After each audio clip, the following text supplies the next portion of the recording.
નમસ્કાર દોસ્તો, ફરી એક વખત અમારી યુટ્યુબ ચેનલ પર તમારું સ્વાગત કરું છું। આમ તો આપણે જોઈએ તો જ્યારથી દિલ્હીની અંદર ભારતીય જનતા પાર્ટીની સરકાર બની છે ત્યારથી મને એવું લાગે છે કે ભારતીય જનતા પાર્ટીને વિપક્ષના નેતાઓ શાંતિથી સંસદ ભવનની અંદર બેસવા નથી દેતા।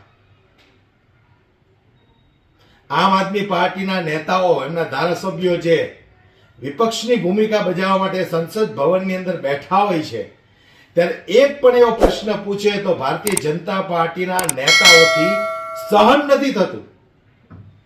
એની પાછળનું કારણ શું છે તો કે સાંભળવાની આદત નથી ભારતીય જનતા પાર્ટીને, સહન કરવાની આદત નથી ભારતીય જનતા પાર્ટીને। એટલે સાચું સાંભળવું એટલે ભારતીય જનતા પાર્ટીને મુશ્કેલી બરાબર થાય। ત્યારે ફરી એક વખત આમ આદમી પાર્ટીના નેતા આતિશીજીએ જો કે હવે વિપક્ષના નેતા છે, સંસદ ભવનની અંદર વિપક્ષના નેતાની ભૂમિકા બજાવે છે, છતાંય ભારતીય जनता પાર્ટીને સવાલ પૂછે તો ભારતીય जनता પાર્ટીને કેમ આટલું બધું આકરું લાગે છે। જે રીતે સંસદ ભવનની અંદર આતિશીજીએ ભારતીય जनता પાર્ટીને સવાલો પૂછ્યા અને ત્યાર પછી જે ધમાચકડી થઈ છે સંસદ ભવનની અંદર, સૌથી पहला दोस्तों આપણે એ વિડિયો પર એક નજર નાખીએ। शेर के बारे में भी अपशब्द कहे, आपने लोगों को गुमराह किया, तो मैं आपको रूल पोजीशन स्पष्ट कर रहा हूं। आपने हमें गेट के अंदर आने से रोका, गैर कानूनी तरीके से रोका, गैर संवैधानिक तरीके से रोका और रूल बुक के अनुसार नहीं रोका। साथियों, अभी विपक्ष ने जब उनको निष्कासित किया गया था, बैठिए,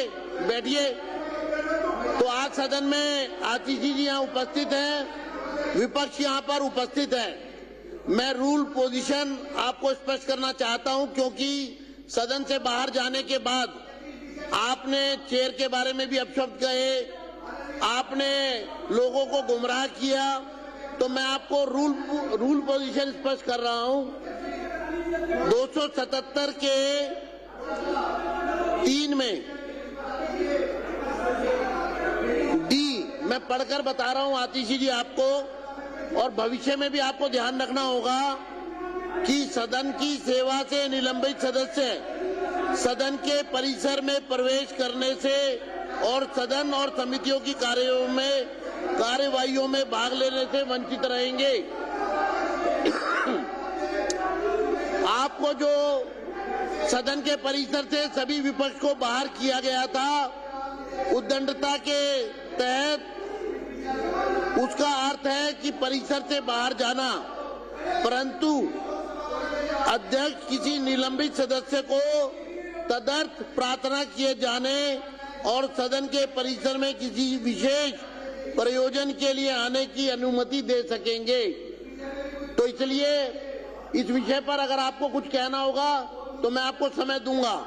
दूसरा, मैं एक मिनट और स्थिति स्पष्ट कर दूं आपको। 1 मिनट आप बैठिए, पूरी स्थिति स्पष्ट कर दूं।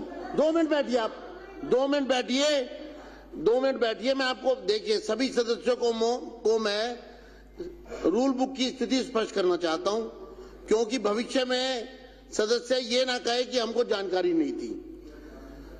मैं फिर एक बार पढ़कर बता रहा हूं। 277 का 3D, सदन की सेवा से निलंबित सदस्य सदन के परिसर में प्रवेश करने से और सदन और समितियों की कार्यवाहियों में भाग लेने से वंचित रहेंगे, परंतु अध्यक्ष किसी निलंबित सदस्य को तदर्थ प्रार्थना किए जाने पर सदन के परिसर में किसी विशेष प्रयोजन के लिए आने की अनुमति दे सकेंगे। अब मैं आपको 277(3) का सी पढ़कर बता रहा हूं। जो आप पहले दिन निलंबित होने के बाद सदन के परिसर में नारे लगाते रहे, प्ले कार्ड लेकर घूमते रहे, प्रोटेस्ट करते रहे, उसके बारे में भी आपको स्थिति स्पष्ट कर देता हूं सी पढ़ के। सदन द्वारा निलंबित सदस्य सदन के परिसर को तुरंत सदन के परिसर का तुरंत परित्याग करने के लिए बाध्य होंगे। अगर आगे से आपको अगर मार्शल आउट किया जाता है तो सदन द्वारा निलंबित किसी भी सदस्य को सदन द्वारा निलंबित सदस्य सदन के परिसर का तुरंत परित्याग करने के लिए बाध्य होंगे, किंतु ऐसा ना करने पर और अध्यक्ष द्वारा सदन का ध्यान इस ओर आकर्षित किए जाने पर कि बल का प्रयोग अनिवार्य हो गया है, मैं इसको दोबारा भी पढ़ूंगा, एक बार पढ़ रहा हूं जिससे कि सभी सदस्य समझ ले कि जब मार्शल आउट कोई सदस्य होगा तो उसको सीधा परिसर से बाहर जाना होगा। उसके लिए मैं सी पढ़कर बता रहा हूं। सदन द्वारा निलंबित सदस्य सदन के परिसर का तुरंत परित्याग करने के लिए बाध्य होंगे, किंतु ऐसा न करने पर और अध्यक्ष द्वारा सदन का ध्यान इस ओर आकर्षित किए जाने पर कि बल का प्रयोग अनिवार्य हो गया है, निलंबित सदस्य बिना किसी और प्रस्ताव के सत्र की शेष कालावधि के लिए निलंबित हो जाएंगे। मैं इसको डिफाइन कर देता हूं, फिर डिफाइन कर देता हूं कि जो सदस्य निलंबित होने के बाद परिसर का परित्याग नहीं करेंगे और अध्यक्ष सदन को सूचित करेंगे कि उन्होंने परित्याग नहीं किया है, इसलिए बल का प्रयोग अनिवार्य हो गया है, ऐसी स्थिति में सदन को सूचित करने के बाद निलंबित सदस्य बिना किसी और नए प्रस्ताव के सत्र की शेष कालावधि के लिए निलंबित हो जाएंगे। तो इसलिए मैंने ये रूल पोजीशन स्पष्ट कर दी है। अब मैं चाहता हूं इस पर आतिशी जी अपनी टिप्पणी करें। जी जी बताइए बताइए बताइए। की एक परिभाषा है अध्यक्ष महोदय, सदन, आप पेज 3 में जो डेफिनेशंस वाला है पेज 3 पे देखिए, सदन के परिसर का तात्पर्य विधानसभा सभा कक्ष, दीर्घाएं, विधानसभा सचिवालय के नियंत्रण के कमरे, अध्यक्ष कक्ष, उपाध्यक्ष कक्ष, समिति कक्ष, विधानसभा पुस्तकालय, विधानसभा वाचनालय, पार्टियों के कमरे, विधानसभा सचिवालय के अधिकारियों के अधीनस्थ सब स्थान। तो इसमें विधानसभा परिसर के लॉन शामिल नहीं है, गांधी मूर्ति का एरिया शामिल नहीं है। अब आप रूल बुक से बात करिए, इसमें लीडर ऑफ ऑपोजिशन का कमरा शामिल नहीं है। हमने बिल्कुल प्रोटेस्ट किया, हमने अंबेडकर जी की मूर्ति के तहत प्रोटेस्ट किया और वो आपकी रूल बुक के अनुसार सदन की परिसर की परिभाषा में नहीं आता। आपने हमें गेट के अंदर आने से रोका, गैर कानूनी तरीके से रोका, गैर संवैधानिक तरीके से रोका और रूल बुक के अनुसार नहीं रोका, कोई ऑर्डर नहीं पास किया। अब आप बैठिए, अब आप बैठिए, अब आप बैठिए, आपका विषय पूरा हो गया। अब मैं फिर स्पष्ट कर रहा हूं, ये चेयर की रूलिंग है और मैं इसको स्पष्ट कर रहा हूं। बैठ जाइए आप।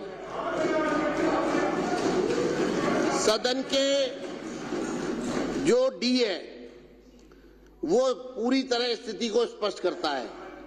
विपक्ष अगर रूलिंग को और रूल बुक को अन्यथा लेगा तो कोई भी सदस्य, पक्ष का या विपक्ष का, वो इसके लिए परिणाम के लिए તો મેં કીધું એમ ભારતીય જનતા પાર્ટીને તો સાંભળવાની આદત નથી જ, પણ સાથે સાથે આ સ્પીકર મેનને પણ સાંભળવાની આદત નથી એવું લાગી રહ્યું છે।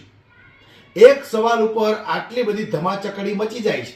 વિચાર કરો, હજી તો ભારતીય જનતા પાર્ટીને 5 વર્ષ દિલ્હીની અંદર કાઢવાના છે અને વિપક્ષનો સામનો કરવાનો છે, પરંતુ કંઈક ને કંઈક ભારતીય જનતા પાર્ટીના મનસૂબા એવા છે કે વિપક્ષનો એક પણ નેતા પણ અમારી સામે કઈ ઊંચા અવાજે બોલવો ન જોઈએ।